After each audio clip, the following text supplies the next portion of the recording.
چیز یہ کہ یہ کامن سینس کے زاویے میں آتی ہے. روحانیت جو ہے جو ہم نے والد صاحب سے سیکھی ہے, جتنی چیزیں میں نے 90% میری زبان سے نکلی ہوئی بات سمجھ لیں انہی کی زبان سے آئی ہوئی بات ہے.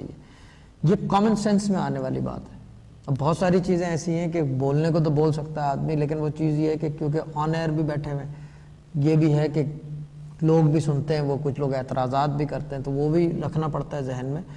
ورنہ یہ کہ صوفیزم جو ہے وہ ہر ایک کے آدمی کے لیے ہے, روحانیت جو ہے ہر ایک آدمی کا علم ہے, لیکن لوگوں نے کیا کیا ہے وہ اپنے لیے ریسٹرکٹڈ کر دیا ہے, وہ میں کے چکر میں کہ ہم ہیں میں ہوں. جبکہ یہ کہ کامن چیز ہے, یہ ہر ایک آدمی فیضیابی لے سکتا ہے, خود گھر میں بیٹھ کے لے سکتا ہے. لازمی نہیں ہے کہ آدمی پیروں فقیروں کے پیچھے دھکے کھاتا پھرے, یا یہ کہ کیا کہتے ہیں اسے دوسری چیزیں جو اور علوم ہیں ان کا استعمال کرے. سمپل بیسیکلی قرآن اٹھائے, گھر میں عبادت کرے.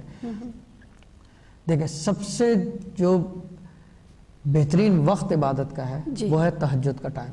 اس میں اللہ تعالیٰ کے ہاتھ نیچے ہوتے ہیں کہ تم مانگو میرے سے, اور اس وقت ہم کیا کر رہے ہوتے ہیں؟ ہم سو رہے ہوتے ہیں گدھے گھوڑے بیچ کے. بالکل. کس چکر میں سو رہے ہوتے ہیں, کس مسئلے میں سوتے ہیں ہم؟ کہ صبح اٹھ کے ہم نے پیسے کمانا ہے. بالکل صحیح.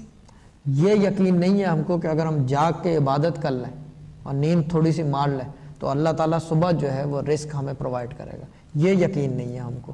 ہم جو ہے وہ الگ ہی دندوں میں لگے ہوئے ہیں کہ رات کو جو ہے ہم جو ہے نا سو رہے ہیں, یا جو لوگ جاگے ہوئے ہیں وہ عیاشی کر رہے ہیں. باقی عبادت والے بہت کم لوگ ہیں, اور جو کر رہے ہیں وہ ماشاءاللہ سے جو ہے وہ کیا کہتے ہیں اس کو, وہ خوش و خرم ہے. اللہ تعالیٰ کے ہاں سرخرو قیامت میں بھی اور دنیا میں بھی جو ہے عزت کے باعث ہیں وہ. تو یہ چیز ہے جو ٹائم ہے پڑھنے والا, اس ٹائم پہ ہم وہ کہتے ہیں کہ رات کا دوسرا پہر, وہ فجر سے پہلے کا ٹائم ہوتا ہے تہجد کے بیچ کا نا, وہ جو ہے وہ ٹائم ہوتا ہے عبادت کا, اور اسی کے اندر ساری ریاضت ہونی چاہیے. ہم یہ کہتے ہیں وظائف جتنے بھی ہیں ہمارے اپنے روحانی وظائف جو ہیں وہ ہم رات کو کرتے ہیں, دن میں کوئی کام نہیں کرتے. اور جو دوسرا جو ہے کیا کہتے ہیں, میں اس وقت ذکر بھی کر رہا تھا آپ سے کہ ایک وظیفہ ایسا ہے کہ آپ کو سمجھ لیں کہ دیکھیں دشمنی کا مطلب یہ ہوتا ہے کہ کوئی آپ کو نقصان پہنچا رہا ہے تو وہ دشمن کے زاویے میں چلا گیا. یہ ڈٹرمن کرنا کہ یہ دشمن ہے میرا یا نہیں ہے, یہ ہے مشکل کام. اس کے لیے یہ کیا جاتا ہے کہ عبادت کی جائے کہ اللہ تعالیٰ عدل پیدا کرے, اپنا عدل جو ہے اللہ تعالیٰ کرے. اگر وہ غلط ہے تو اس کو نقصان ہو, اگر میں غلط ہوں تو مجھے نقصان ہو, ٹھیک ہے نا, یعنی کہ اس کے عدل کے اوپر چھوڑ دے. اس کے لیے ایک وظیفہ ہے سورہ کوثر کا, بہت چھوٹی سی آیت ہے انا اعطیناک الکوثر, ٹھیک ہے نا. اس کے اندر ہے کہ اولاد دشمن جو ہے بے اولاد رہے گا, آخر میں ترجمہ ہے, شروع میں ہم نے کوثر عطا کی ہے. وہ جو وظیفہ ہے وہ رات کے دوسرے پہر پڑھا جاتا ہے اور 1100 دفعہ پڑھا جاتا ہے روزانہ. اگر ایسا ہو کہ آپ کو یہ پکا یقین ہو کہ دشمن آپ کو نیست و نابود کر دے گا یا آپ برباد ہو جائیں گے, تو پھر اللہ تعالیٰ سے اس کے عدل کی دعا مانگیں. یہ نہ دعا مانگے کہ اس کو برباد کرے, کیونکہ دیکھیں کہ چیز یہ ہے کہ غلط استعمال تو آپ کر ہی نہیں سکتے, نہ ہم کروا سکتے ہیں نہ ہم کر سکتے ہیں.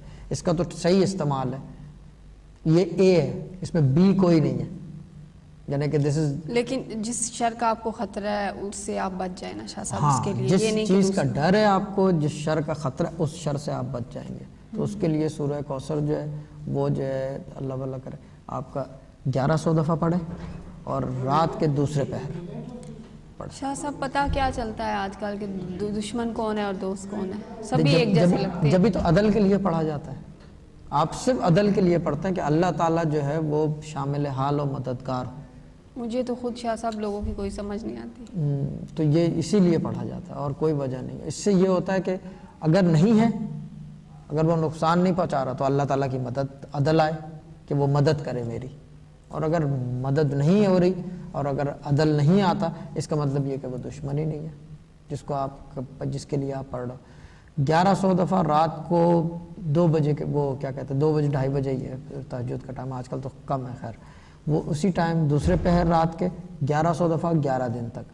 اس کے بعد روزانہ 110 دفعہ پکا پڑھتے رہو یہ رات, لیکن ہے تہجد کا ٹائم, کیونکہ عبادت ویسے بھی جو ہے نا جو کرنے والی عبادت ہے دیکھیں فرض عبادات تو شریعت کے پابند ہیں. یہ صحیح, یہ سوال میرے ذہن میں آیا تھا شاہ صاحب, ہاں آپ نے خود ہی بات کہ فرض جو ہے وہ عبادت تو اپنی جگہ ہے, اس میں تو کوئی بھی فلیکسیبلٹی نہیں ہے, وہ جو میں کہتا ہوں باخدا دیوانہ باشد, شریعت تو آپ کو پکڑے گی قیامت والے دن. یعنی کہ اگر کوئی گڑھے گا دوزخ میں وہ شریعت کی وجہ سے گڑھے گا, کیونکہ اس نے شریعت پوری نہیں کی. باقی چیزیں تو بات کی ہیں کہ اس نے نہیں کی نہیں, وہ سب بات کی بات ہے. شریعت مست ہے, شریعت کے بغیر کوئی کام نہیں بنتا.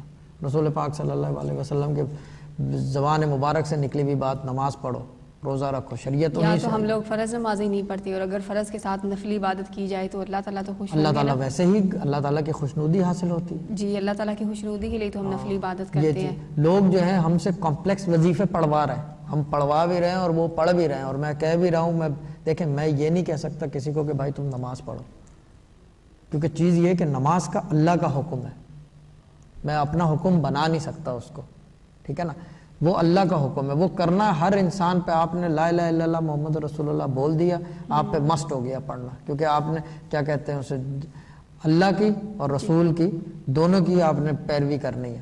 اب پیروی سے مطلب یہی ہوتا ہے نا کہ جو کہا جا رہا ہے وہ کرو, لیکن لوگوں نے اس کو ایسا کر دیا ہے کہ نہیں جی ہم تو کیا کہتے ہیں اس زاویے سے باہر ہیں. میں نے کچھ روحانی شخصیات ایسے ہیں, میں نے سنا ہے کہ ہم ہر وقت جو ہے ذکر کی کیفیت میں ہوتے ہیں, نماز ہم نہیں پڑھتے, لیکن میں نے کہا بھائی ایسی کون سی ذکر کی کیفیت ہے, مجھے بھی بتا دو, میں بھی سیکھ لوں ایسے ذکر کی کیفیت. ہمیں تو کیا کہتے ہیں, میں 4 سال کی عمر سے بچپن سے دیکھ رہا ہوں گھر میں, یہ میں نے اپنے والد صاحب کو ذکر کرتے ہوئے دیکھا ہے, اور یہ عنقریب ویڈیوز بھی دکھائی جائیں گی, پتہ چل جائے گا لوگوں کو کہ جب وہ ذکر کرتے تھے تو ایسا لگتا تھا سر جو ہے نا ان کا 180 ڈگریز گھومتا تھا جب وہ ذکر کرتے تھے. اچھا, ذکر ہوتا ہے باقاعدہ اللہ کا, اور بھی کچھ آیت الکرسی کا بھی ذکر ہوتا ہے, ایک طریقہ ہوتا ہے ذکر کا, فاسن فاس بولتے ہیں, 5-7 آدمی بیٹھ کے کرتے ہیں بآواز. وہ جو ہے وہ میں نے ذکر دیکھا, لیکن ان کو ہر وقت کسی کیفیت میں جو ہے نا میں نے نہیں دیکھا, اور انہوں نے یہ بھی نہیں دیکھا میں نے, نہ میں نے سنا کہ انہوں نے کبھی نماز چھوڑی ہو. اگر کبھی بیمار ہو جاتے تھے, کبھی پاکستان آتے تھے, تو اکثر جو ہے ان کو فوڈ پوائزننگ جیسے ہوتا ہے سب کو, وہ لازمی ہوتی تھی. جب طبیعت ٹھیک ہوتی تھی تو جو قضا نمازیں ہوتی تھی وہ ساری جو ہے وہ فالو کرتے تھے اسی طرح. کیوں؟ کیونکہ شریعت سے وہ ان کو پتہ تھا کہ شریعت کے شر سے نہیں بچ سکتے, اور لوگ جو ہیں وہ شریعت فالو نہیں کرتے, وہ وظائف پڑھتے ہیں ڈفرینٹ.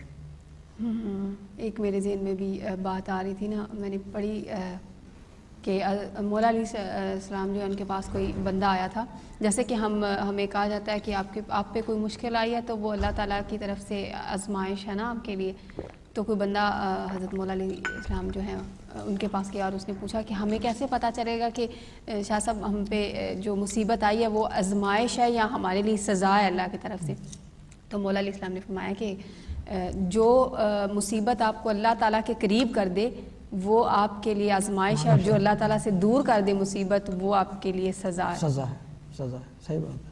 اور چیز یہ ہے کہ اسی طرح ہم تعین کرتے ہیں, یہ مولا علی کا قول جو آپ نے بتایا, اسی سے ہم تعین کرتے ہیں کہ آدمی جو ہے وہ اللہ کے عدل میں تو نہیں آیا ہوا, کیونکہ عدل میں جو آدمی آ گیا ہوتا ہے نا, ہم اس کو کہتے ہیں کہ ہم ہاتھ جوڑ لیتے ہیں, ہم کچھ نہیں کر سکتے, کیونکہ عدل میں آدمی آیا ہوا, اس کی مدد کرنے والا بھی عدل میں شامل ہو جاتا ہے. اچھا, کیونکہ اللہ کے عذاب میں آیا ہوا ہوتا ہے نا.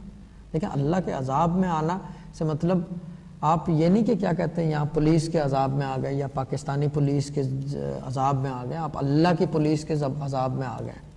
ایک سزا معین ہے آپ کی, آپ سمجھ رہے ہو آپ کامیاب ہو. میں اگر مثالیں دینے پہ آ جاؤں ایسے ایسے لوگوں کی, میرے پاس اتنی مثالیں ہیں کہ میں لیکن دے نہیں سکتا کیونکہ غلط بات ہوتی ہے. آپ سمجھتے ہو کہ کیا کہتے ہیں آپ کامیاب ہو, لیکن آپ تو عذاب میں ہو. فون اٹھانے سے آپ ڈرتے ہو کسی کا, ٹھیک ہے نا. آپ کو فون اگر میں کرنا شروع کر دوں کسی کو اور وہ فون نہ اٹھائے تو اس کا مطلب عذاب میں کون ہے؟ یہی ہوتا ہے نا, جو عذاب میں ہوتا ہے وہ تو ڈرتا ہے, ہر چیز سے ڈر رہا ہوتا ہے وہ. بالکل صحیح.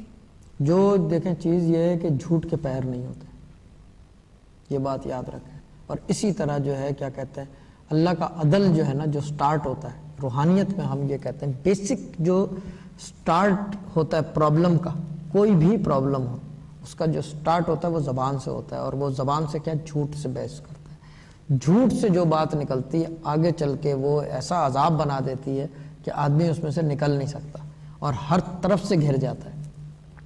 شادی کے مسائل شروع میں جھوٹ کے اوپر بیس کرتے ہیں لوگ, بہت ساری چیزیں جھوٹ پہ بیس کرتے ہیں, آگے جا کے وہ پرابلم. دیکھیں جو زبان میں نے بتایا نا, ہمارا جو 90% جو ہم دیکھتے